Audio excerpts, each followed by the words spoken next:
주님의 이름을 찬양합니다. 오늘도 바쁜 하루의 일과를 시작함에 있어서 먼저 하나님 앞에 귀한 시간을 올려드립니다. 오늘 이곳에 성령님 임재하여 주셔서 우리 모두가 하나님 말씀 앞에 순종하게 하시고 이 말씀 앞에 우리가 올곧게 세워져서 주의 영향력을 끼칠 수 있는 이와 같은 믿음의 삶을 살게 하여 주옵소서. 예수님의 이름으로 간절히 기도합니다. 아멘. 예, 오늘 우리가 함께 나누게 될 말씀은 챕터 9강입니다. 우리 페이지 98페이지. 저는 오늘 교재와 또 성경 말씀을 좀 찾아가면서 함께 하도록 하고요. 쉬는 시간 없이 하고 조금 일찍 끝내드리겠습니다. 챕터 9강. 자, 우리 함께 책 제목을 읽어볼까요? 책 98페이지 시작. 과거의 잘못과 실패를 통해서 하나님의 길을 배운다. 예, 그래서 오늘은 우리가 순환 시대에 대해서 함께 나누게 될 것입니다.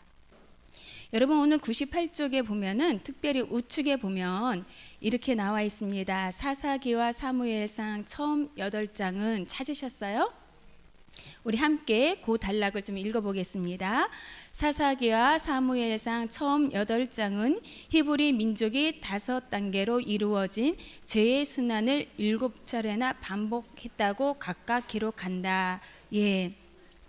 오늘 말씀에 보면은 이 순환 시대라는 것은 죄의 순환 시대라고 말을 하는데 바로 이스라엘 백성들이 7번의 죄를 반복한 것들을 기록한 것이 바로 순환 시대입니다. 그래서 이 순환 시대 때에 활동했던 사람들을 우리가 사사라고 말하고 이 사사들이 활동한 시대를 또 사사 시대라고 말하고 있습니다. 그래서 99쪽 말씀 볼까요? 99쪽 말씀에 보면은 사사 시대는 우측으로 중간에 있죠. 보셨죠? 찾으셨죠? 함께 읽어보겠습니다. 시작. 사사 시대는 약 350년 동안 지속되었다. 이 시기는 여호수아가 이스라엘 백성을 약속의 땅에 정착시킨 이스라엘 초대 왕 사울이 즉위한 때까지 해당한다. 예, 여러분, 오늘 이 사사 시대는 바로 350년이라는 기간을 거쳐서 지속되었는데 여호수아가 죽은 이후에 이스라엘 초대 왕 사울 왕이 세워지기까지를 전체적으로 바로 어떤 시대라고요? 사사 시대라고 말할 수 있다고 말하고 있습니다. 그러므로 우리가 이 교재를 통해서도 알고 있듯이 과거의 잘못과 실패를 통해서 하나님의 길을 배운다 했는데 이들은 하나님의 길, 과거의 실패와 그런 잘못을 통해서 하나님의 길을 배우지 못했기에 7번이나 죄가의 순환을 겪게 되는 것을 우리는 알 수 있습니다. 그래서 오늘 우리가 말씀을 통해서 다시 한번 우리가 기억할 것은 잘못한 것이 문제가 아니라 잘못한 것을 뉘우치고 삶 가운데 변화가 일어나지 않는 것, 그러니까 과거의 잘못과 그런 것들을 통해서 우리가 새롭게 배우고 깨닫고 돌이켜야 되는데 그러지 못한 것이 얼마나 큰 아픔인가를 오늘 우리 순환시대, 사사시대를 통해서 알 수 있습니다. 자, 페이지를 넘겨보겠습니다. 페이지 9페이지에 100페이지에 보면은 이스라엘 백성들이 그 죄를 지었던 그 죄의 순환 7단계가 있는데 5단계가 있는데 제일 먼저 어떤 단계이죠? 죄, 그 다음에 압제, 그 다음에 강구, 그 다음에 구원, 그 다음에 망가. 그래서 이 사이클을 7번이나 반복하는 거예요. 그래서 우리가 다시 한번 이제부터 이것을 가지고 하면서 죄로 인해서 이스라엘 백성들이 하나님 앞에 부르짖고 또 그래서 하나님이 구원자 사사들을 보내신 이 과정을 좀 배워보도록 하겠습니다. 먼저 제일 첫 번째 단계가 어떤 단계라고요? 죄의 단계. 여러분, 죄는요 간역을 벗어나다 이런 의미가 있어요. 그러니까 이 죄라는 것은 우리가 살면서 우리의 뭐 선한 행위에서 잘못되고 잘되고가 아니라 하나님의 뜻에서 벗어나는 것이 뭐라는 거예요? 죄라는 거예요. 한번 우리 사사기 3장 5절 6절 말씀 찾아볼까요? 성경제 사사기서 3장 5절 6절입니다. 함께 3장 5절 6절 읽어보겠습니다. 시작. 그러므로 이스라엘 자손은 가나안 족속과 헷 족속과 아모리 족속과 브리스 족속과 히 족속과 여부스 족속 가운데 거주하면서 그들의 딸들을 맞아 아내로 삼으며 자기의 딸들을 그들의 아들들에게 주고 또 그들의 신들을 섬겼더라. 예, 오늘 이스라엘 백성들이 죄의 시작이 가나안 땅에 정착해서 그들이 나름대로 자신들의 삶을 안락하게 잘 살기 위해서 하나님이 이방인과의 결혼을 금지했음에도 불구하고 오늘 6절 말씀에 보니까 그들의 딸들을 자신들의 아내로 또 우리들의 아들을 그들의 그곳에 주고 결혼을 시킨 것을 볼 수 있습니다.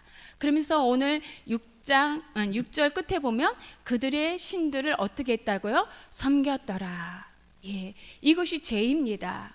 이스라엘 백성들이 안전하게 가나안 땅에서 살고자 하여서 하나님이 하지 말라는 이방인들과 결혼을 시작하고 더불어서 그들의 신을 섬기는 것. 그러면서 그들에게 하나님은 어떻게 하십니까? 그들의 죄를 깨닫게 하기 위해서 주변 국가로부터 침략을 당하게 해요. 그게 바로 압제이죠. 이렇게 이스라엘 백성들이 압제를 당하니까 그들이 했던 것이 무엇입니까? 하나님 앞에 간구합니다. 기도합니다. 하나님, 우리의 잘못을 용서해 달라고, 우리를 구원해 달라고. 그래서 하나님이 보내주신 분들이 누구예요? 구원자 사사들을 보내주십니다.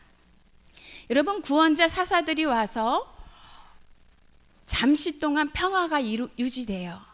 문제는 이 평화가 유지될 때에 이스라엘 백성들이 과거의 잘못을 깨닫고 이제 하나님을 잘 섬겨 나가면 되는데 그것을 하지 못하고 망각하고 잊어버려요. 우리가 참 중요한 것은 우리가 평화의 시대 때 안전하다 할 때에 더욱더 하나님의 은혜를 기억해야 될 줄 믿습니다. 이스라엘 백성들은 그것을 잃어버리고 망각하여 잊어버리고 어떻게 합니까? 3장 12절 말씀 볼까요? 사사기 3장 12절 말씀에 보면 이스라엘 자손이 또 여호와의 목전에 악을 행하니라. 예, 여기서 중요한 게 뭘까요? 또예요. 또 이스라엘 백성들이 하나님이 베푸신 그것을 잊어버리고 또 죄를 범하였다는 것입니다. 왜 이렇게 자꾸 이스라엘 백성들이 죄를 반복하는 걸까요? 그것은 다른 것이 아니라 우리가 잘 알고 있는 말씀처럼 하나님의 은혜를 잊어버렸기 때문입니다. 우리 3장 7절 말씀 읽어볼까요? 사사기서 3장 7절 말씀 시작. 이스라엘 자손이 여호와의 목전에 악을 행하여 자기들의 하나님 여호와를 잊어버리고 바알들과 아세라들을 섬긴지라. 여러분, 이들이 망각하여 또 죄를 범하는 이유가 여기 나와 있어요. 바로 여호와를 잊어버렸다. 그렇습니다. 하나님을 잊어버리면 죄를 범하게 되어져요. 그러므로 우리가 매일매일 기억할 것은 하나님의 은혜를 기억해야 될 줄 믿습니다. 우리가 신앙생활 하면서 대부분의 많은 사람들이 어떤 기적을 바라요. 오늘 하루도 나의 삶 가운데 하나님의 기적이 나타나기를. 근데 여러분, 우리 신앙의 삶은 기적을 위한 삶이 아니라 하나님의 은혜를 기억하는 삶인 줄 믿습니다. 하나님의 은혜를 잊어버리면 이스라엘 백성들처럼 또 악을 범하고 또 죄를 범하는 이와 같은 아픔의 역사가 기록될 수밖에 없다는 것을 우리는 기억합니다. 그러므로 하나님이 그때마다 보내준 사람들이 누구였다고요? 사사. 그래서 오늘은 우리가 101조 우리가 사사들을 좀 세부적으로 나눠서 알기를 원합니다. 이때 필요한 것이 아까 다 받으셨죠? 유인물입니다. 그 옆에를 좀 놓으시고 같이 보겠습니다. 자, 사사가 어떤 사람들인가? 사사란 히브리어로 샤바트라는 거 말합니다. 그래서 원뜻은 판결하다, 다스리다 이런 의미가 있어요. 자, 그래서 이 사사들이 하는 역할들이 나와 있는데 101조 그 사사들을 만나다 그림 밑에 여호수아의 지도 아래 거기 한번 같이 읽어보겠습니다. 시작. 여호수아의 지도 아래 이스라엘 백성이 약속의 땅에 정착한 때부터 사울이 왕으로 즉위할 때까지 총 14명의 사사가 히브리 통치했다. 이 14명 가운데 12명은 사사 시대에 통치했고 2명은 사무엘상 전반부의 시대에 통치했다. 예, 보세요. 이 사사들의 역할이 오늘 그림에서도 볼 수 있는 것처럼 아까 제가 뭐라고 했어요? 판결하다, 다스리다. 그래서 재판을 주관하기도 하고 또 전쟁 시에는 군대의 지휘관으로 군대를 이끌어간 사람들이 바로 사사였어요. 그런데 오늘 이 사사가 총 몇 명이라고 말하고 있습니까? 14명. 그런데 14명 중에 12명은 사사기에 기록된 사사들이고 나머지 2명 누구일까요? 엘리와 사무엘. 이 2명은 사무엘상 전반부에 기록된 사사라는 것을 우리는 알 수 있습니다. 그래서 오늘 우리가 아까 나눠준 유인물을 좀 보면서 제 최초의 사사가 누구인가 알기 전에 자, 맨 밑에 보면 대사사와 소사사 이렇게 제가 작은 글씨로 유인물 밑에 기록되어 있는 거 보셨지요? 네, 대사사는 오늘 여러분이 받은 유인물에 노란색으로 표시된 사람들이 대사사입니다. 보이세요? 다 노란색으로 색칠되어 있는 대사사들을 읽어볼까요? 시작. 온니엘, 예후, 두보라, 기드온, 입다, 삼손 6명의 사사가 대사사고 그 외의 사사 삼가, 둘라, 야일, 입산, 엘론, 압도 이런 분들이 소사사입니다. 여기까지 12명의 사사가 사사기에 기록된 사사들이고 그 외 사사 엘리와 사무엘이 있습니다. 자, 그렇다면 오늘 우리가 사사들을 좀 이렇게 살펴보면서 그들의 특징을 좀 알기를 원하는데요. 여러분이 갖고 있는 유인물 참 짧게 요약이 잘 되어 있습니다. 책에 잘 부착하셔서 항상 수시로 보시기 바랍니다. 자, 온니엘입니다. 온니엘은 바로 제 첫 번째 사사이지요. 그래서 102쪽 교재를 한번 펴볼까요? 교재 102쪽 우측에서 기드온 나오면서 이렇게 좀 기록된 말씀이 있어요. 사사기는 이스라엘 14명의 사사 가운데 4명에게 여호와의 신이 임하였다라는 표현을 쓰고 있다. 그 4명이 누구예요? 기드온, 온니엘, 입다, 삼손. 예, 그래서 이 사사 중에 특별히 그 여호와의 신이 임하였다고 표현된 분들이 바로 기드온과 온니엘과 입다와 삼손인데 바로 오늘 우리가 공부하는 온니엘. 자, 사사기 3장 10절 말씀 보세요. 거기 뭐라고 써 있을지 함께 읽어볼까요? 시작. 여호와의 영이 그에게 임하셨으므로 그가 이스라엘 사사가 되어 나가서 싸울 때에 예, 보세요. 여호와의 영이 그에게 임하셨으므로 이렇게 말하고 있어요. 그래서 이 특별히 사사 중에 이게 기드온이나 온니엘이나 입다나 삼손에게는 여호와의 영이 임하였다는 말씀을 기록하고 있습니다. 그래서 온니엘은 첫 번째 최초의 사사였고요. 하나님이 능력이시다라는 이름의 뜻이 있습니다. 자, 두 번째 에훗입니다. 에훗은 어느 족속입니까? 베냐민 족속이죠. 근데 그의 신처적인 특징이 뭐라고 말하고 있어요? 왼손잡이라고 말하고 있습니다. 왼손잡이. 여러분이 이 에훗은요, 특별히 그의 족속 베자가 히브리어로 보면 아들이라는 뜻이 있어요. 그리고 야민은 오른손이라는 뜻이 있어요. 그러면 베냐민 합쳐서 어떻게 읽을 수 있어요? 오른손의 아들. 그런데 에훗은 뭐라고 말하고 있어요? 왼손잡이다. 그러니까 이 왼손잡이라는 것은 그가 왼손도 오른손도 능하게 썼다는 것이 아니라 신체적인 장애를 갖고 있었다는 거예요. 즉 오른손을 사용하지 못하는. 그런데 이 애후 시대의 평화의 기간이 몇 년이죠?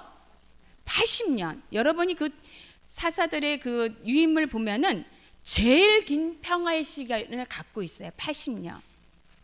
즉 장애를 가지고 있었음에도 불구하고 그의 이름대로 하나님과 연합하였더니 그의 평화의 시기가 가장 길었던 것을 알 수 있습니다. 에훗은 이와 같이 몸이 신체적으로는 어려운 자였지만 하나님과 함께하고 하나님의 영이 그와 함께함으로 그가 다스렸던 시대에 평화의 시기가 가장 길었다는 것을 우리는 기억할 수 있습니다. 자, 두 번째는 우리가 에훗까지 했고요. 우리가 먼저 대사사를 해보면 드보라입니다. 드보라는요, 유일한 여성 사사라는 것을 기억하시기 바랍니다. 유일한 여성 사사였어요. 자, 또 누가 있어요? 대사사 중에 기드온. 여러분, 이 기드온은요, 우리가 잘 알고 있지만 그의 신분의 특징이 뭐라고 말하냐면 요아스의 아들 농부의 출신이다, 이렇게 말하고 있어요. 즉 기드온은 어떻게 뭐 크게 가문적으로 자랑할 만한 그러한 것은 없었습니다. 평범한 농부였지만 그는 하나님의 뜻대로 순종하여서 미디안의 적군을 물리치고 승리를 이끈 것을 우리가 알 수 있습니다. 특별히 여러분, 우리가 기드온에서 우리가 알 수 있는 것은 6장 24절 말씀, 사사기서 6장 24절 함께 읽어볼까요? 6장 24절입니다. 우리 같이 읽어보겠습니다. 시작. 여호와를 위하여 거기서 제단을 쌓고 그것을 여호와의 살롬이라 하였더라. 예, 보세요. 오늘 기드온이 하나님을 만났어요. 구약 시대에 하나님을 만났다는 것은, 죄인인 우리가 하나님을 만난 것은 그 자리에서 죽는 거예요.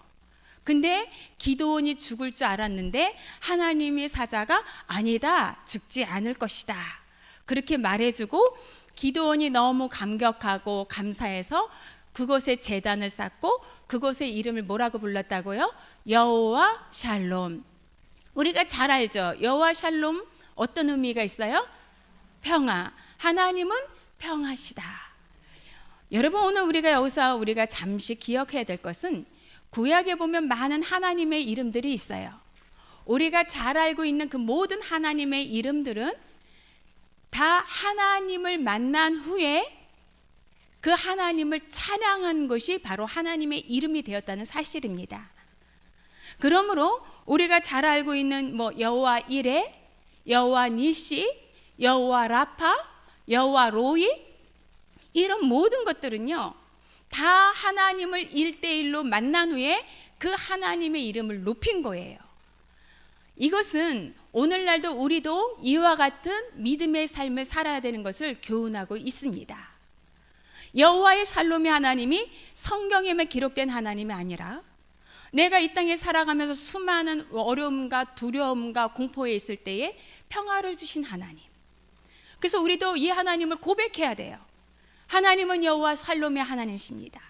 하나님은 나를 치료하는 여호와 리시의 하나님이십니다.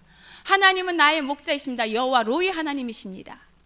여러분, 오늘 기드온이 만난 하나님은 여호와 샬롬의 하나님이었어요. 여러분에게 도전을 주고 싶습니다. 여러분은 어떤 하나님을 만나셨습니까? 그리고 그 어떤 그 하나님을 찬양하고 있습니까? 우리들이 매일매일 삶 가운데에 이와 같은 하나님을 만나시기 바랍니다. 그리고 그것을 입술로 고백할 수 있기를 바랍니다. 자, 이렇게 기드온이 하나님의 말씀대로 이제 천사를 만났고 이제 미디안과 적군에 나가 싸우라고 하나님이 명령하십니다. 그런데 여러분, 이때 미디안 적군은요 군대 인원수가 13만 5천 명이었어요. 그런데 기드온은 나가서 싸웁시다 하고 불렀더니 3만 2천 명이 모였어요. 그런데도 하나님은 뭐라고 말씀하시냐면 3만 2천 명의 군사들이 많다고 말씀하십니다. 그리고 그 군사들을 많다고 해서 하나님이 정의의 군사를 모집 다시 한번 선별하는 과정에서 물가로 군사들을 이끌고 가요. 그랬을 때에 군사들이 가서 물을 먹는 모습을 보고 이제 기드온과 나가 싸울 군인들을 선별하는데 그 기준이 뭐였어요? 바로 물을 어떤 모양으로 먹느냐를 보고 뽑았다는 사실입니다. 즉 물가에 가가지고 물을 먹고 싶어서 머리를 물속에 팍 담그고 물을 먹는 자와 또 손으로 물을 떠서 물을 마시는 자가 있었어요. 하나님은 손으로 물을 떠서 마시는 자 300명, 그 300명을 데리고 13만 5천 명과 싸우게 하십니다. 근데 여러분, 우리는 잘 알고 있듯이 기드온의 300명의 용사가 이깁니다. 자, 우리 7장 7절 말씀 볼까요? 자, 7장 7절 함께 읽어보겠습니다. 시작. 기드온이 사사기 7장 7절입니다.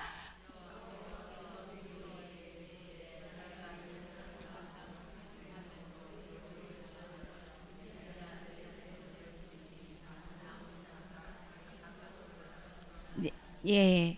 자, 여호와께서 기드온에게 이르시되 내가 이 물을 핥는 자 300명을 너희 손에 어떻게 했다고요? 부어 주셨다고 했어요. 그러므로 하나님께서 그들을 승리로 이끌어 주셨습니다. 자, 300명을 부어서 가시고 하나님이 그들에게 이제 어떻게 하시냐면, 자, 이제 보세요. 말씀을 좀 찾아보겠습니다. 기드온이 이제 7장 22절 300명을 데리고 갑니다. 22절 읽어볼까요? 22절입니다. 시작. 나팔을 불 때에 여호와께서 그 온 진영에서 친구끼리 칼로 치게 하심으로, 예, 됐어요. 하나님께서는 기드온 군세는 뭐 큰 거 한 거 없어요. 그냥 나팔을 불고 여호와를 위하여 기드온을 위하여 함성을 치면서 달려갔는데 하나님이 먼저 어떻게 하셨어요? 22절 말씀해 보니까 여호와께서 그 온 진영에서 친구끼리 칼로 치게 하심으로 적군이 도망하며, 이렇게 말하고 있어요. 즉 이 미디안과의 전쟁은 누가 하셨다는 거예요? 하나님이. 그렇습니다. 기드온은 순종하고 가면 하나님이 승리로 이끌어 주셨다는 것을 우리는 알 수 있습니다. 여러분, 우리의 인생의 삶도 이와 같이 하나님의 말씀에 순종하고 가면 수많은 적군들이 우리 앞에 둘러 진쳤다 할지라도 하나님이 우리에게 순종하며 가는 자들에게 승리의 길로 인도해 주실 줄 믿습니다. 자, 그러면서 우리가 이 기드온이 아버지의 바알을 허물어뜨리면서 기드온의 또 다른 이름이 생겨요. 자, 우리 그 표에 보면 기드온의 별칭이 뭐라고 있는지 저기 맨 끝에 뭐라고 있어요? 여룹바알. 자, 여룹바알이라는 것은요, 기드온이 아버지가 바알을 섬겼는데 그 바알 신상을 무너뜨리고 생긴 이름이 여룹바알이에요. 바알을 맞서 싸웠다 해서 여룹바알. 근데 이 여룹바알의 또 다른 이름은 기드온이고 기드온의 또 다른 이름은 여룹바알이에요. 그래서 성경에 잘 나가다 갑자기 여룹바알 나오면 이 사람이 누구냐 할 거 아니라 기드온을 말하고 있다는 것을 우리는 기억하시기 바랍니다. 자, 9장 1절 볼까요? 자, 9장 1절 우리가 함께 읽어보겠습니다. 여룹바알의 아들 아비멜렉이 세겜에 가서 그의 어머니 형제에게 이르되 그들과 그의 의조부의 집에 온 가족에게 말하여 이르되, 여러분 보세요. 자, 여룹바알의 아들 누구 나왔어요? 아비멜렉. 여룹바알이 누구라고요? 기드온. 기드온의 아들 아비멜렉이 있었는데 이 아비멜렉이 어떻게 했냐면, 자, 오늘 우리 한번 찾아봅시다. 6절 말씀 9장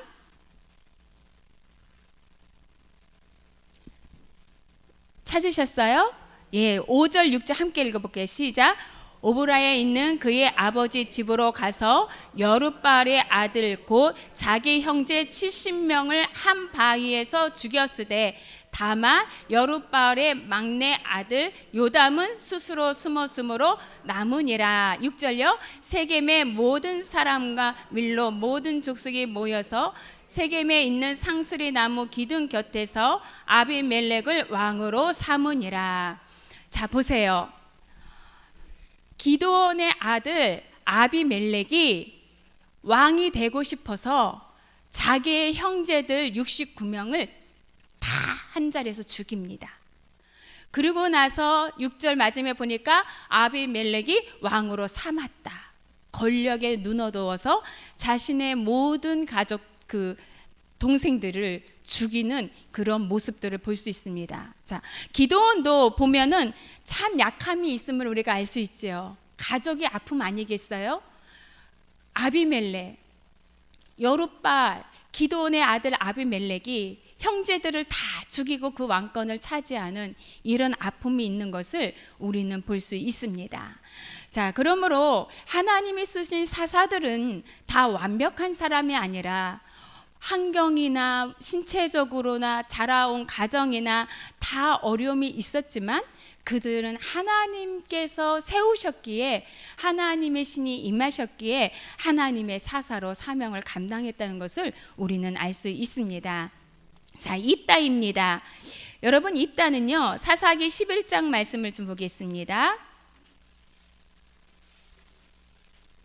11장 1절 말씀.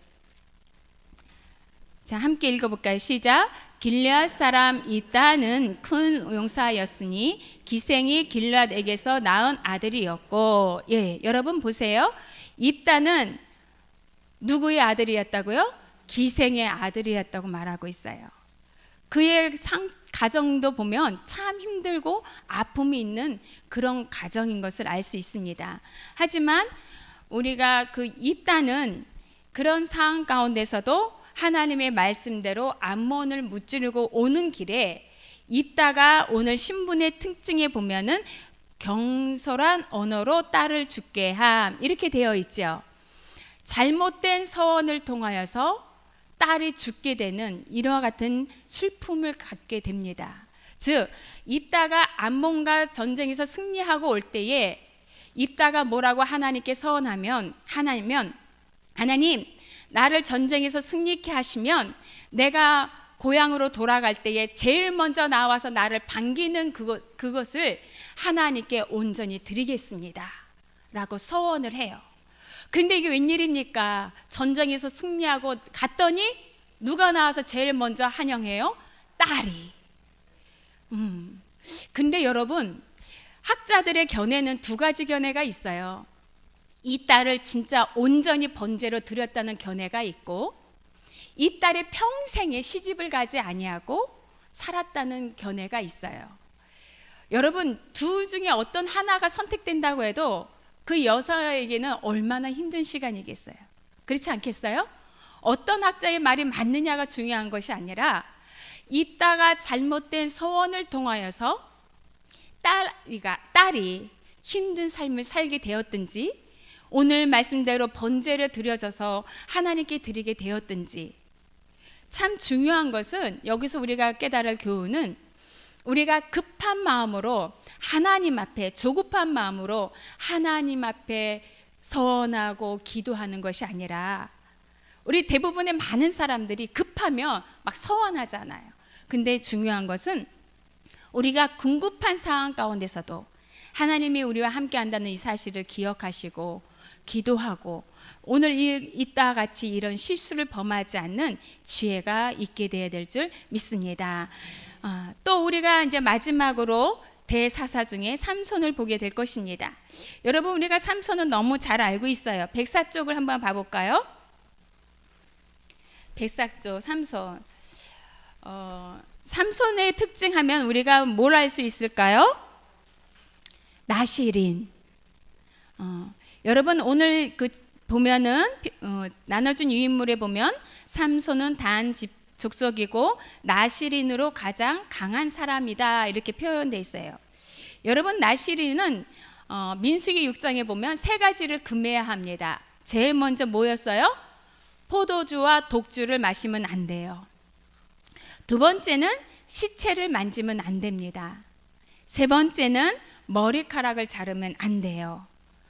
그런데 여러분, 오늘 하나님이 이 나실인에게 주었던 이 세 가지 규례, 포도주와 독주를 마시지 말라는 것은 바로 술로 인한 우리가 분별력을 상실할 수 있기 때문입니다. 또 시체를 만지지 말라는 것은 죽음을 의미해요. 여러분, 죽음은 왜 왔습니까? 죄로 인해서 온 거예요. 그래서 우리가 잘 알고 있는 말씀처럼 죄의 싹은 사망이다. 그래서 나스린이 시체를 만지지 말라는 것은 이와 같은 영적인 의미가 있는 거예요. 또 머리카락을 자르지 말라는 것은 하나님의 건의를 상징하는 것입니다. 근데 우리가 잘 알고 있듯이 이 삼손이 아름다운 여인 들리라에 의해서 어떻게 하죠? 머리카락이 잘리게 되어지죠. 자, 오늘 우리 104쪽 중반절에 보면 우리가 삼손으로부터 우리가 배워야 할 교훈은 찾으셨어요? 예, 한번 읽어볼까요? 시작. 삼손으로부터 우리가 배워야 할 교훈은 머리를 기르면 강한 사내가 되고 자르면 힘을 잃게 된다는 게 아니다. 삼손이 지켜야 했던 나실인의 세 가지 의무에 주목하면서 그의 생애에 대한 차근차근 살펴보기 바란다. 예, 여러분 보세요. 우리가 삼손 하면 그 머리카락이 잘라서 그런 것이 아니라 오늘 뭐라고 했어요? 나신으로서 주어졌던 것을 성실히 이행하지 않았기 때문이다. 그러면서 104쪽 밑에서 두 번째 위 하나 둘 셋 넷 다섯 번째 그가 힘을 잃게 된 것은 있죠. 한번 읽어볼까요? 시작. 그가 힘을 잃게 된 것은 머리털을 잘라서가 아니라 하나님께 대한 의무를 태만히 한 탓이었다. 그렇습니다. 삼손이 머리카락을 잘려서 힘을 잃은 것이 아니라 하나님이 주신 규례에 순종하지 않았기 때문에 그 규례를 지키지 않았기 때문에 힘을 잃게 됐다는 사실입니다. 만약에 글자 그대로 머리카락에 힘이 난다면 우스운 이야기지만 우리 여성들은 남자보다 힘이 세야 돼요. 그렇죠? 다 삼녀가 돼야 돼요. 근데 그게 아닙니다. 하나님이 주신 규례를 지키지 않았기 때문에, 어겼기 때문에 힘을 잃게 됐다는 것을 우리는 알 수 있습니다. 그래서 나중에 삼손이 두 눈을 뽑히고 이제 블레셋의 종으로서 노예로서 생활하다가 하나님이 그의 머리카락을 다시 자르게 하시고 힘을 공급해서 처음 죽인 자가 나중 죽인 자보다 더 많았다는 것을 우리는 알 수 있습니다. 그래서 우리가 삼손 하면 나실인이었다는 거, 이것을 좀 기억하시기 바랍니다. 여기까지 이제 우리가 대사사였어요. 자, 소사사를 중에서 다 알 수는 없지만, 다 살펴보기는 시간적으로 여유가 없지만, 자, 소사사 다시 한번 읽어볼까요? 누가 있었어요? 시작. 삼갈, 둘라, 야일, 입산, 엘론, 압돈. 자, 그런데 우리가 소사사에서 정말 기억해야 될 것은 삼갈을 빼고 나머지 누가 있어요? 둘라, 야일, 입산, 엘론, 압돈. 자, 이 사람들에게서 적국이 있었나 한번 봐보세요. 표에서 적국이 있었어요? 적국이 있었어요? 없어요. 삼갈만 블레셋이라고 적국이 있었고 그 외의 사람들은 적국이 없었어요. 이것은 무엇을 말하냐면 바로 이 소사사들이 활동했던 시기는 삼갈을 제외하고 나머지 다섯 사사들은 바로 이스라엘 공동체 안에, 이스라엘 백성들 안에 내란과 내전이 있었다는 것을 우리는 기억해야 합니다. 즉 삼갈을 뺀 5명의 사사가 치레하던 그 시기에는 이스라엘 백성들 안에 혼란의 시기였어요. 내란이 있었고 내전이 있었고 그때 활동했던 사사들이 바로 이 소사사들이었다는 것을 우리는 기억을 하기 바랍니다. 그래서 오늘 특별히 소사사 중에는 자 7번의 야일과 11번의 압돈을 좀 보세요. 7번의 야일과 11번의 압돈 보셨어요? 자, 그러면 교재 103쪽을 한번 펴보세요. 이들의 공통점이 있습니다. 103쪽. 자, 야일 찾았나요? 자, 야일을 찾으면서 그의 아들 30명이 한번 같이 읽어볼까요? 시작. 그의 아들 30명이 어린 나귀 30마리를 탔으며 길르앗에서 30개의 성읍을 갖고 있었던 것으로 유명하다. 자, 보셨죠? 자, 그러면서 이제 압돈을 보세요. 압돈. 시작. 40명의 아들과 30명의 손자가 있었는데 그들은 70마리의 나귀를 타고 다녔다. 예, 보세요. 야일이나 압돈이나 공통점이 있는데 그들은 사유재산이 많았다는 거예요. 야일 같은 경우는 30명의 아들이 나귀를 타고 다녔고 30개 성읍을 갖고 있었다고 말하고 있어요. 30개 성읍. 개인 사유지 땅이 있었다는 거예요. 부동산도 많았고 나귀가 자가용이에요. 지금에 말하면 그냥 자가용도 아니고 아마 좀 외자차 하나 좀 될 것 같아요. 그런 것, 그러니까 사유재산이 참 많았어요. 그리고 또 우리가 읽었던 압돈도 마찬가지죠. 그도 40명의 아들과 30명의 손자가 있었는데 그들은 70마리의 나귀를 타고 다녔대요. 사유재산이 참 많은 것을 볼 수 있습니다. 이렇게 우리가 사사하면 아까도 말씀드렸던 것이 판결하고 다스리고 전쟁 시에는 군 지휘관으로 싸워야 했던 사사들이 이렇게 야일과 압돈처럼 개인의 사유지가 있고 재산을 부유하면서 살았던 아픔도 있다는 것을 우리는 알 수 있습니다. 그래서 여러분은 소사사 했을 때에 다른 것은 다 잊어버려도 삼가를 제외한 나머지 사사들은 이스라엘 민족 안에 내란과 내전이 있었고 그때 그 활약했던 사사들이 바로 소사사들이라는 것을 기억하시기 바랍니다. 자, 그러면서 이제 우리가 105쪽으로 갈 것입니다. 이제 그 외 사사 엘리와 사무엘에 대해서 알 거예요. 자, 엘리는 하나님은 존귀하시다 이런 뜻이 있어요. 엘리의 이름의 뜻은 하나님은 존귀하시다. 그는 제사장이었다는 사실을 기억하시기 바랍니다. 제사장이면서 사사였습니다. 그래서 오늘 그 105쪽 위에 좌측에 보면 엘리는 제사장이면서 사사였다라고 교재에 보면 기록되어 있습니다. 자, 엘리는 제일 아픈 것은 그는 제사장이었어요. 하지만도 그는 영적으로 무지했다는 것을 우리는 알 수 있습니다.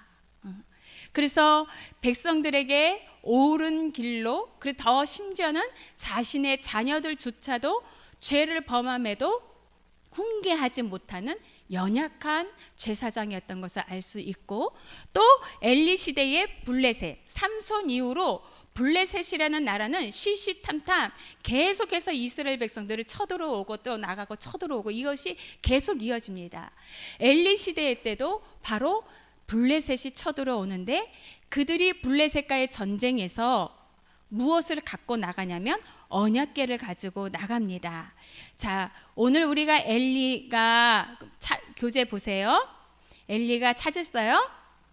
함께 읽어볼까요? 시작. 엘리가 이스라엘을 다스리는 동안에도 블레셋과의 전쟁은 계속되었는데 이스라엘은 언약궤를 블레셋에게 빼앗기고 말았다. 여러분, 무엇을 빼앗겼다고 말하고 있어요? 언약궤. 여러분, 이 언약궤는요, 거기에 보면은 나와 있죠. 십계명에 새겨진 두 돌판, 아론의 쌍난 지팡이, 만나 항아리가 들어 있었다고 말하고 있습니다. 그런데 이 언약궤라는 것은 단순히 어떠한 상징물이 아니라 이 언약궤의 뜻은 하나님의 임재를 상징하고 있어요. 무엇을 상징한다고요? 하나님의 임재. 그런데 이스라엘 백성들이 블레셋과의 전쟁에서 언약궤를 어떻게 했어요? 빼앗겼어요. 즉 이스라엘 백성들은 언약궤를 보면서 하나님의 임재, 하나님과의 교제, 사귐 이것보다도 전쟁에서 단순히 우리에게 승리를 갖다 줄 거라는 주술적인 것을 생각했다는 사실입니다. 여러분, 우리의 믿음의 생활은 하나님의 임재, 사귐이 있어야 합니다. 단순히 하나님이 신앙을 생활한다는 것이 단순히 이 땅에서 나의 삶을 배부르고 잘 살기 위한 것이 아니라 먼저는 하나님과의 깊은 사귐이 있어야 된다는 것을 우리는 이 말씀을 통해서 깨달아야 합니다. 대부분의 많은 사람들이 하지만 안타깝게도 이와 같이 생각해요. 기도했으니까. 기도의 가장 기본은 무엇입니까? 하나님과의 사귐입니다. 근데 우리들은 그렇게 생각하지 않아요. 기도하면 반드시 내 뜻대로 이루어지는 것이 기도의 응답이라고 생각합니다. 내 뜻이 아니라 하나님의 뜻이죠. 그래서 우리가 신앙생활을 오래 하다 보면 나도 모르게 이렇게 타성에 젖을 수가 있어요. 엘리처럼, 이스라엘 백성들처럼 언약궤만 들고 가면 우리는 블레셋과의 전쟁에서 이길 거야. 아닙니다. 우리의 신앙은 이렇게 어떠한 하나님과의 교제가 사귐이 있지 않는다면 우리의 신앙은 날마다 삶 가운데에 어렵고 힘들고 고통이 따를 수밖에 없어요. 하지만 우리가 어렵고 고통이 있다 할지라도 하나님과의 사귐이 바로 세워진다면 우리 삶에는 하나님의 평안이, 하나님의 은혜가 날마다 채워질 줄 믿습니다. 그 다음에 우리가 또 기억할 것이 바로 사무엘입니다. 여러분, 오늘 사무엘 함께 읽어볼까요? 페이지. 우리는 왕을 원한다. 바로 사무엘 옆에 있는 거 시작. 사무엘은 이스라엘 마지막 사사로서 최초의 순회 설교자이자 최초의 순회 통치자였다.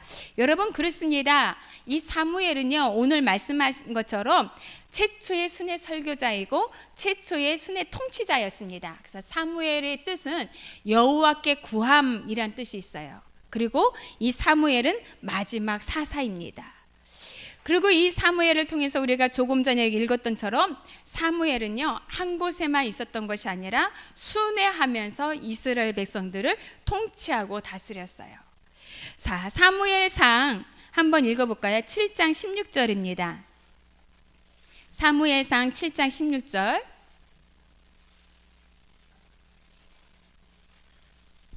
함께 읽어볼까요? 시작. 해마다 베델과 길갈과 미스바로 순회하며 그 모든 곳에서 이스라엘을 다스렸고, 오늘 사무엘은요, 한 곳에 지정해 있는 것이 아니라 오늘 우리가 읽었던 것처럼 순회하면서 계속해서 이스라엘 백성들을 다스렸던 것을 알 수 있습니다. 그러면서 7장 3절도 읽어볼까요? 7장 3절, 7장 3절입니다. 시작.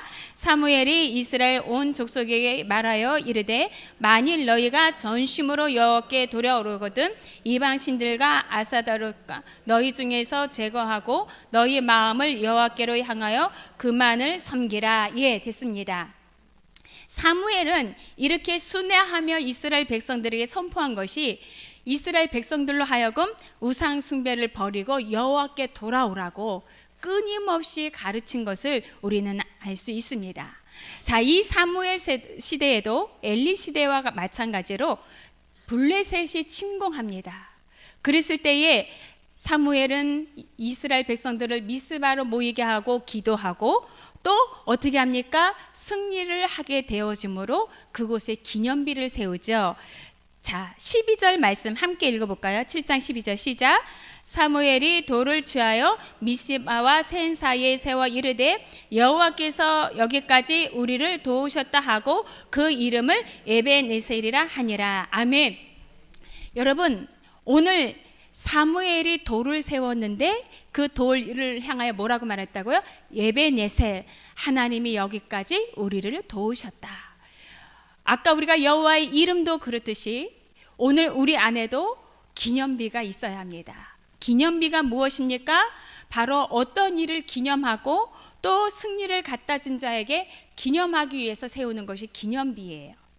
오늘 사무엘은 블레셋과의 전쟁에서 승리를 갖다 준 하나님을 기념하기 위해서, 또 후대들도 하나님이 우리에게 승리를 주셨지라는 것을 깨닫게 하기 위해서 바로 에베네셀 기념비를 세워서 하나님을 찬양한 것을 우리는 알 수 있습니다. 그러므로 우리 삶 가운데에 날마다 이와 같은 하나님을 기념하고 그 하나님을 찬양하는 은혜가 있길 바랍니다. 또 사무엘에게도 아픔이 있죠. 그도 자녀들이 어떻게 합니까? 아버지의 행위를 따르지 않고 불량배처럼 자라니까 이스라엘 백성들이 이제 사무엘은 나이가 들어 늙었고 사무엘 아들들은 이제 사무엘과 같지 아니하므로 우리에게 무엇을 달라? 왕을 세워달라고 말을 합니다. 그래서 참 아픔이 있지만 우리가 이것을 통해서도 깨닫는 것은 영적인 부모들은 자녀들을 향하여 끊임없이 그들 자녀들이 바른 길로 옳은 길로 갈 수 있도록 우리가 기도와 말씀으로 훈계할 줄 아는 이와 같은 영적인 부모들이 되시기 바랍니다. 자, 그래서 지금까지 총 14명의 사사들에 대해서 듣게 되었습니다. 그렇다면 우리 101쪽을 한번 펴볼까요?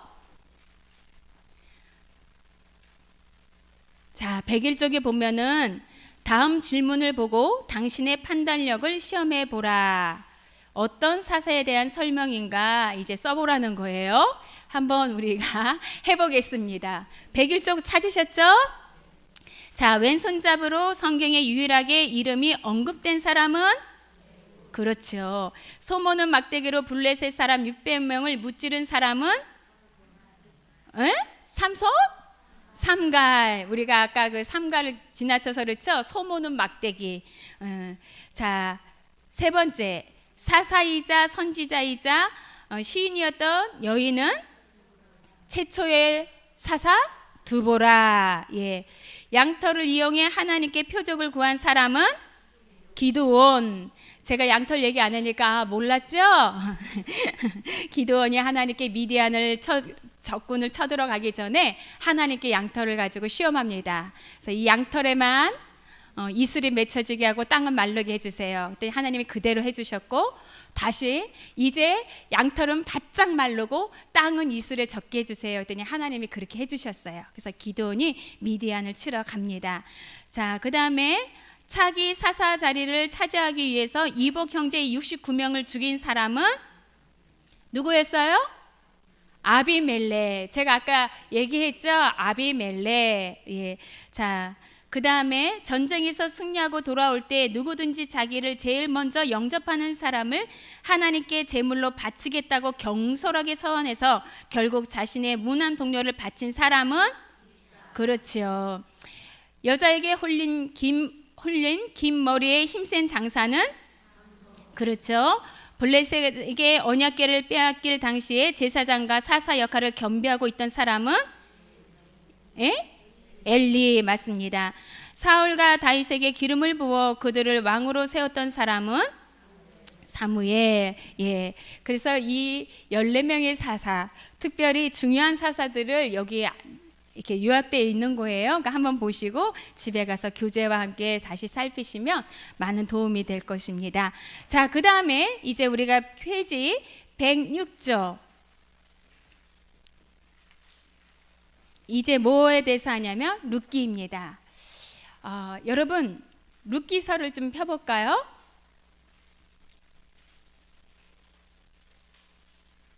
룻기서 1장 1절 말씀 보면은, 자, 피셨죠? 1장 1절 보면 사사들이 치리하던 때에 그 땅에 흉년이 드니라. 예. 이 룻기서는요 1장 1절에 보니까 사사들이 치리하던 때라라고 말하고 있어요. 그러니까 이 룻기서 이야기는 사사시대의 이야기인 것을 알 수 있지요. 사사시대에 일어난 한 가정의 이야기가 왜 중요하냐? 근데 그 가정을 통해서 하나님이 예비하신 구속의 역사를 이뤄가기 때문에 이 가정이 참 중요합니다. 자, 오늘 이 룻기서 말씀에 보면은, 자, 책 펴셨죠? 거기 보면은 구속의 계보를 이은 로맨스 이렇게 나와 있어요. 로맨스. 여러분 로맨스 좋아하죠? 예, 로맨스. 그래서 이 룻기서는 읽으면서 미소가 막 띄어져요. 막 짜증 나는 게 아니라 막 기쁩니다. 여러분이 바라기는 성경 공부를 이게 교재로만 끝나는 게 아니라 우리의 주 교재는 성경이에요. 그러니까 성경을 읽고 교재를 참조해서 이해를 돕는 이렇게 하길 바랍니다. 그래서 성경을 많이 좀 읽으시기 바랍니다. 자, 룻기서 우리가 보겠습니다. 오늘 1장 1절에 보니까 그 땅에 흉년이 들었다 말하고 그 땅은 어느 땅이냐? 유대 베들레헴이라고 말하고 있어요.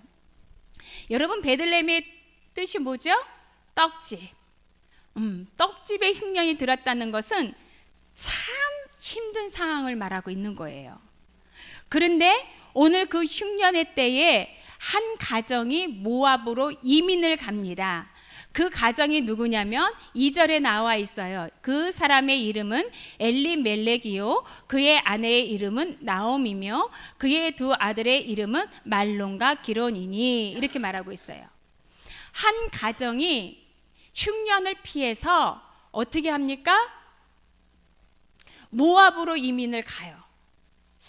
모압으로 이민을 가서 거주하며 사는데 안타깝게도 어떻게 되냐면 오늘 1장 12절 말씀 볼까요?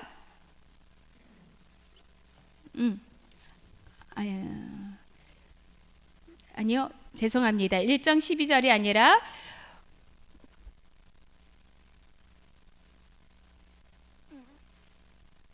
자, 보세요. 4절 보세요. 1장 4절 그들은 모압 여자 중에서 그들의 아내를 맞이하였는데 하나의 이름은 오르바요 하나의 이름은 룻이라.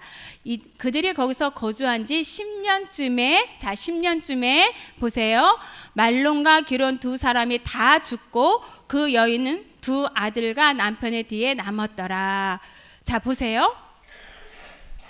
이제 그 거주했는데 그 거주에서 잘 살 줄 알았더니 오늘 우리가 읽지 않았지만 3절에 보니까 나오미의 남편 엘리멜렉이 죽었고 또 뒤에 누가 죽어요? 아들 말론과 기론이 죽어요. 그래서 이제 나오미와 오르바와 룻만 남게 되어집니다. 세 여인이 거주를 하는 거죠.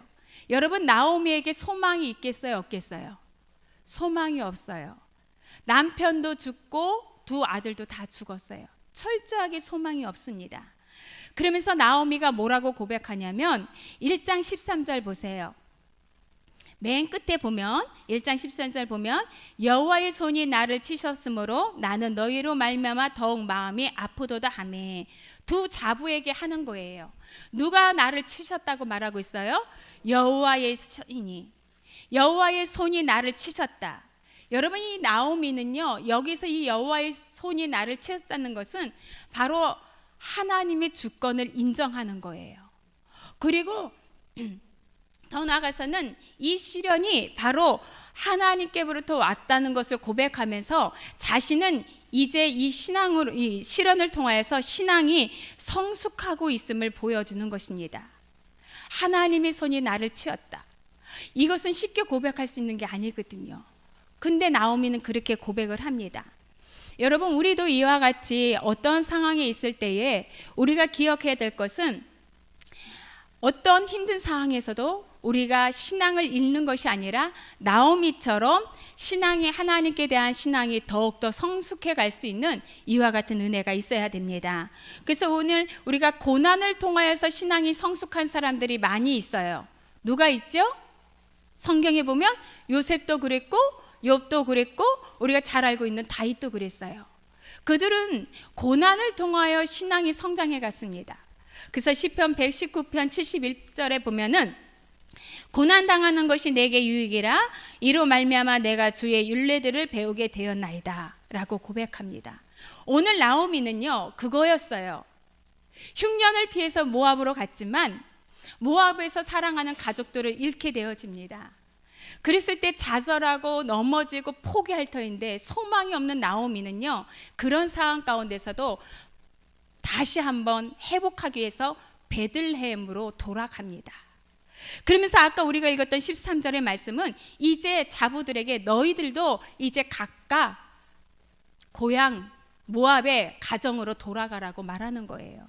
그랬을 때에 14절 보면 오르바는 돌아가지만 정말 오늘 이 성경의 주인공 룻은 어떻게 합니까? 어떻게 해요? 아니죠. 하나님, 어머님이 하나님이 나의 하나님입니다 하고 그 어머님을 따라갑니다. 16절 말씀이 있습니다. 16절 말씀 맨 끝에 보면 찾으셨죠? 어머니의 백성이 나의 백성이 되고 어머니의 하나님이 나의 하나님이 되시리니. 여러분, 오늘 룻이 이 고백을 하는데 이 고백은 단순히 베들레헴에 가면 하나님이 곡식을 주셨기에 배불리 먹고 살 거야 라는 고백이 아닙니다. 오늘 룻의 고백은 바로 신앙을 고백한 거예요. 어머니의 백성이 나의 백성이 되고 어머니의 하나님이 나의 하나님이 됩니다. 이 고백을 하였습니다. 우리도 이와 같이 힘든 상황 가운데서 보여지는 곡식을 쫓아갈 것이 아니라 그럴 때마다 우리에게 꼭 있어야 될 것은 반듯한 하나님을 향한 믿음의 고백인 줄 믿습니다.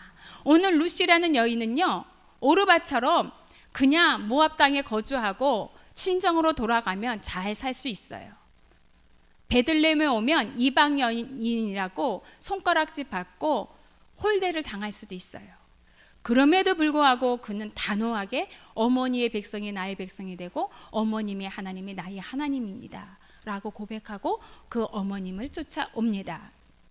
자, 룻이 이렇게 믿음의 결단을 하고 쫓아왔더니 그가 누구를 만나죠? 보아스를 만납니다. 여러분, 이 보아스는 바로 예수님의 모형이에요. 그래서 마태복음 1장 5절 말씀 볼까요? 자, 마태복음 1장 5절 말씀 보면 이렇게 기록되어 있습니다. 살몬은 나압에게서 보아스를 낳고, 다시요. 살몬은 나압에게서 보아스를 낳고, 여기 보아스가 지금 룻과의 만나 결혼한 보아스예요. 즉, 오늘 우리가 라합이 누군지 아시죠? 배웠죠? 전 시간에. 라합이 누구였어요?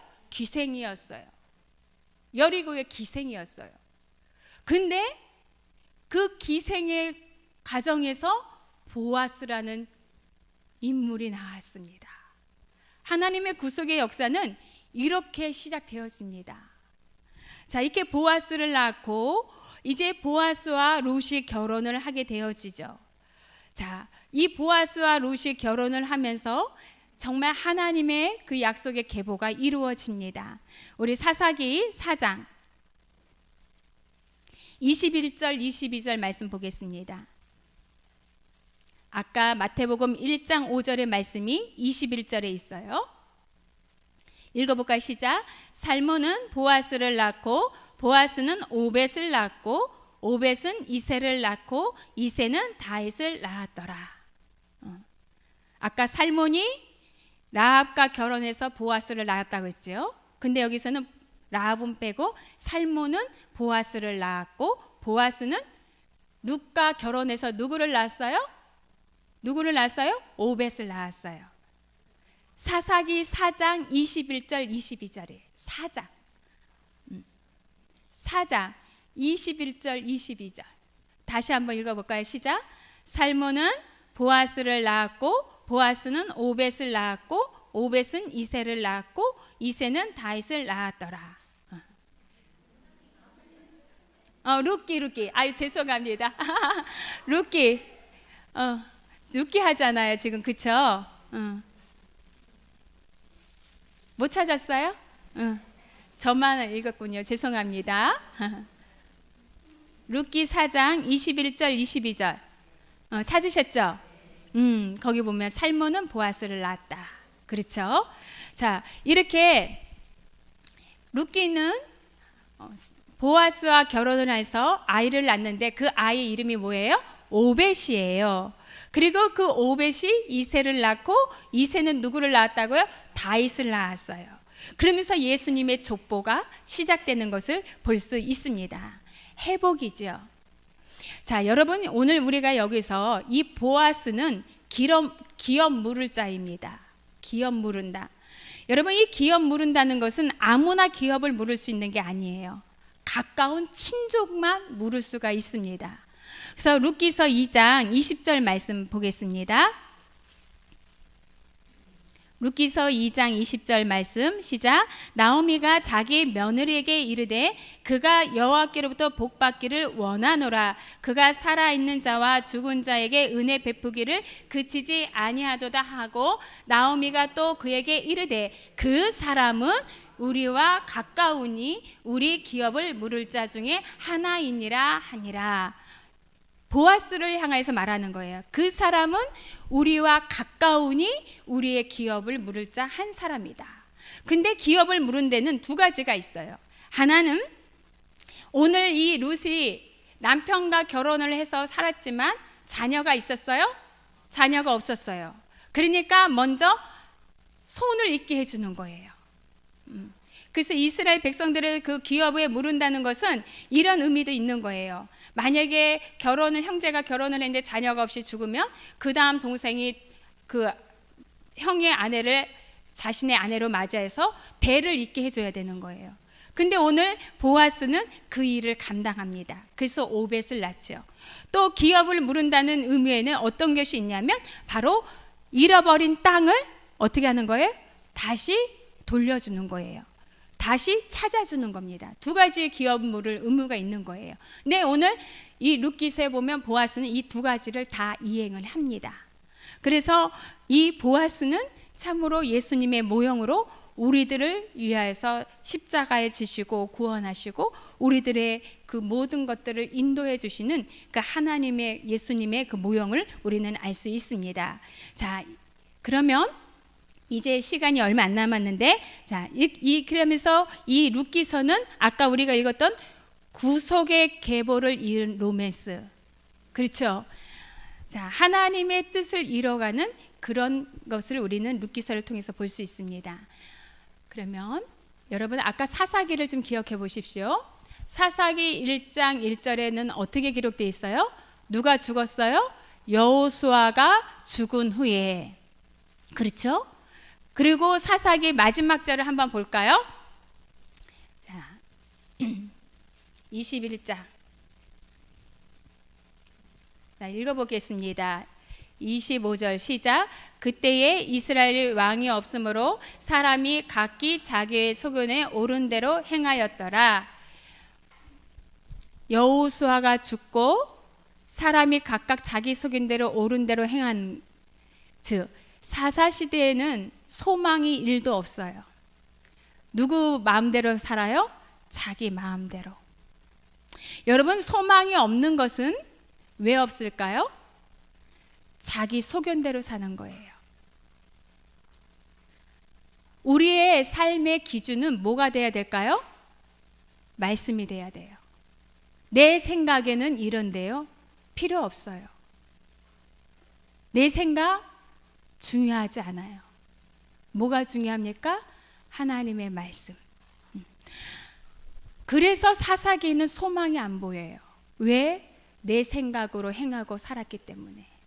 그런데 반면 이 룻기서에 보면 사사기 때 소망이 1도 보이지 않았는데 이 룻기서에서는 빛을 보게 되어집니다. 누구를 통하여서? 순종하는 룻이라는 이방 여인을 통하여서 빛이 보여져요. 회복이 보여지고 하나님의 치유와 다스림이 보여집니다. 바로 이것입니다. 여러분, 오늘 이 룻기서가 우리에게 주는 것은 다른 것이 아닙니다. 바로 순종하는 룻이라는 이 여인, 사람들이 보면 하나도 흠모할 만한 것이 없는 이방 여인, 그런데 그 여인을 통하여서 하나님은 하나님의 구속의 역사를 이루어가고 써가고 있다는 사실입니다.